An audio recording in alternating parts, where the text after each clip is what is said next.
എന്നും തൊഴിലാളിയായി മാത്രം ജീവിക്കാൻ ആഗ്രഹിക്കുന്ന ഹിന്ദുവിനെ മാനസികമായി ഉയർന്നു ചിന്തിക്കാൻ പ്രേരിപ്പിച്ച് ഹിന്ദുക്കളിൽ സംരംഭകത്വ സ്വഭാവം അല്ലെങ്കിൽ ചിന്താഗതി വളർത്തിയെടുക്കാൻ ശ്രമിക്കുന്ന വർഗീയതയാണോ?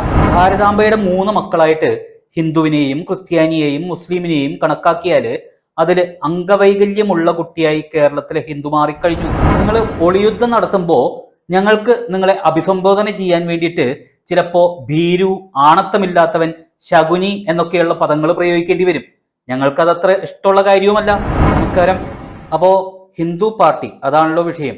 നിങ്ങൾക്ക് എല്ലാവർക്കും അറിയാം, ഹിന്ദു എന്ന വാക്ക് ഉച്ചരിച്ചാൽ അത് വർഗീയത, മുസ്ലിം എന്ന വാക്ക് ഉപയോഗിച്ചാൽ ഉടനെ ഇരവാദം. അതാണല്ലോ കേരളത്തിലെ ഒരു ലൈൻ എന്ന് പറയാവുന്നത്.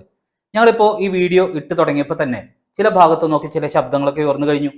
അത് എന്നത്തെയും പോലെ ഹിന്ദു നാമധാരികളിൽ നിന്ന് തന്നെയാണ് എന്നതാണ് രസകരം എന്ന് പറയാവുന്നത്. അപ്പോൾ ഇന്നത്തെ വീഡിയോ ആ ഒരു സംശയം ദൂരീകരിക്കുന്നതിന് വേണ്ടി തന്നെ ആവട്ടെ എന്ന് ഞങ്ങൾ വിചാരിച്ചു. ഒരു വിമർശനം അല്ലെങ്കിൽ ഒരു എതിർപ്പ് വന്നു കഴിയുമ്പോഴേക്കും ഉത്തരം പറയാതെ ഒളിച്ചോടുന്നത് ശരിയായിട്ടുള്ള ഒരു നടപടിയല്ലല്ലോ. നിങ്ങൾ എന്ത് ചോദ്യം ചോദിച്ചാലും വ്യക്തമായ മറുപടി ഞങ്ങൾ തന്നിരിക്കും.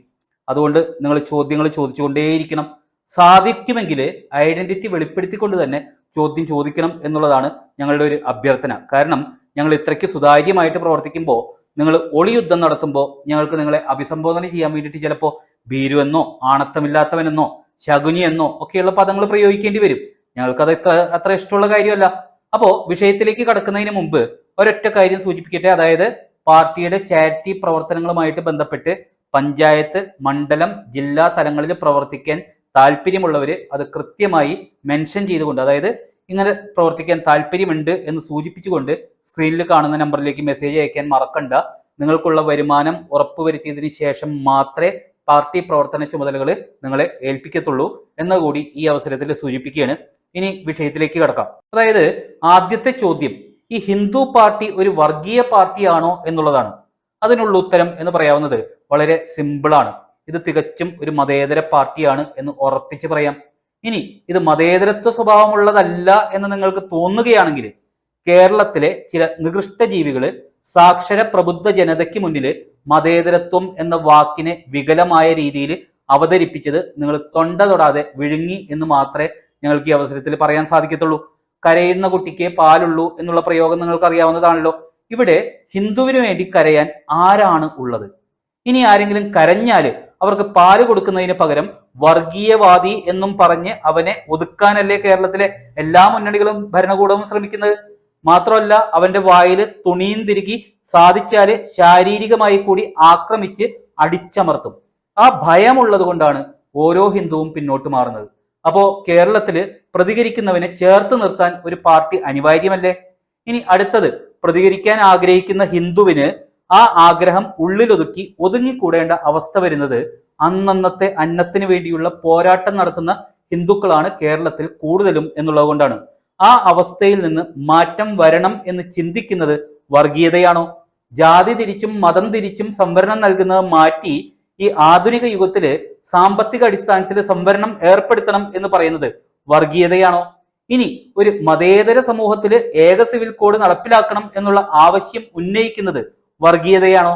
എന്നും തൊഴിലാളിയായി മാത്രം ജീവിക്കാൻ ആഗ്രഹിക്കുന്ന ഹിന്ദുവിനെ മാനസികമായി ഉയർന്നു ചിന്തിക്കാൻ പ്രേരിപ്പിച്ചുകൊണ്ട് ഹിന്ദുക്കളില് സംരംഭകത്വ സ്വഭാവം അല്ലെങ്കിൽ ചിന്താഗതി വളർത്തിയെടുക്കാൻ ശ്രമിക്കുന്നത് വർഗീയതയാണോ? ഇനി മറ്റ് മതസ്ഥരെ ബഹുമാനിക്കുകയും ചെയ്യുക, സ്വന്തം മതത്തെ മുറുകെ പിടിച്ച് ജീവിക്കാൻ ഹിന്ദുക്കളെ പ്രേരിപ്പിക്കുക എന്നുള്ളത് വർഗീയതയാണോ? നിലവിൽ പല ബിസിനസ്സുകളും നടത്തുന്ന ഹിന്ദുക്കൾക്ക് മേൽ എക്കണോമിക് ജിഹാദിന്റെ ആസൂത്രിത ആക്രമണം ഉണ്ടാകുമ്പോൾ ചെറുത്തു നിൽക്കാൻ അവനെ സഹായിക്കുന്നത് വർഗീയതയാണോ? അങ്ങനെയാണെങ്കിൽ നിങ്ങൾക്ക് ഞങ്ങളുടെ ഈ പ്രസ്ഥാനത്തെ വർഗീയ പ്രസ്ഥാനം എന്ന് മുദ്ര കുത്താം. ഇനി ഹിന്ദുക്കളോടായിട്ട് ഞങ്ങൾക്ക് പറയാനുള്ളത്, ഒരു അമ്മയ്ക്ക് എത്ര മക്കളുണ്ടെങ്കിലും അതിലൊരാൾക്ക് ഏതെങ്കിലും രീതിയിലുള്ള ന്യൂനതകളോ അംഗവൈകല്യങ്ങളോ ഉണ്ടെങ്കിൽ ആ കുഞ്ഞിന് സ്വാഭാവികമായിട്ടും കൂടുതൽ കെയർ കൊടുക്കും, ഇല്ലേ? അതേപോലെ ഭാരതാംബയുടെ 3 മക്കളായിട്ട് ഹിന്ദുവിനെയും ക്രിസ്ത്യാനിയെയും മുസ്ലിമിനെയും കണക്കാക്കിയാല് അതില് അംഗവൈകല്യമുള്ള കുട്ടിയായി കേരളത്തിലെ ഹിന്ദു മാറിക്കഴിഞ്ഞു എന്നുള്ളതാണ് സത്യാവസ്ഥ. മാത്രമല്ല കാക്കക്കൂട്ടിൽ കുയിലുമുട്ടയിടുന്ന പോലെ ഭാരതാംബയുടെ മണ്ണിൽ പലരും കടന്നു കയറി ആനുകൂല്യങ്ങളും സഹായങ്ങളും എന്ന് വേണ്ട സർക്കാർ ജോലി വരെ നേടി സുഖമായി ജീവിച്ചു തുടങ്ങിയിരിക്കുന്നു എന്നുള്ള സത്യം ദേശസ്നേഹിയായ ഓരോ ഭാരതീയനും മനസ്സിലാക്കണം. നമുക്ക് പോവാൻ വേറൊരു മണ്ണില്ല എന്നുള്ള സത്യം തിരിച്ചറിയണം. ഇനിയെങ്കിലും ഉണർന്നു പ്രവർത്തിച്ചില്ലെങ്കിൽ നിലനിൽപ്പ് തന്നെ അപകടത്തിലാണ് എന്നുള്ളതാണ് അവസ്ഥ. ഞങ്ങൾ ഏതായാലും എന്നെങ്കിലും കേരളത്തിലെ കപട മുന്നണികളുടെ തനി നിറം ജനങ്ങൾ മനസ്സിലാക്കും, അല്ലെങ്കിൽ ഞങ്ങൾക്ക് അത് തുറന്നു കാണിക്കാൻ സാധിക്കും എന്നുള്ള പ്രതീക്ഷയിൽ തന്നെയാണ്. ഞങ്ങളുടെ ഈ യാത്രയിൽ പങ്കുചേരേണ്ടവർക്ക് ഒപ്പം കൂടാം. പക്ഷേ യാത്രയിൽ തടസ്സം നിൽക്കുന്നവരോട് അതേ രീതിയിലുള്ള മറുപടി, അതാണ് ഞങ്ങളുടെ നയം എന്ന് പറയാവുന്നത്. അപ്പോ ജയ് ഭാരത് മാതാ.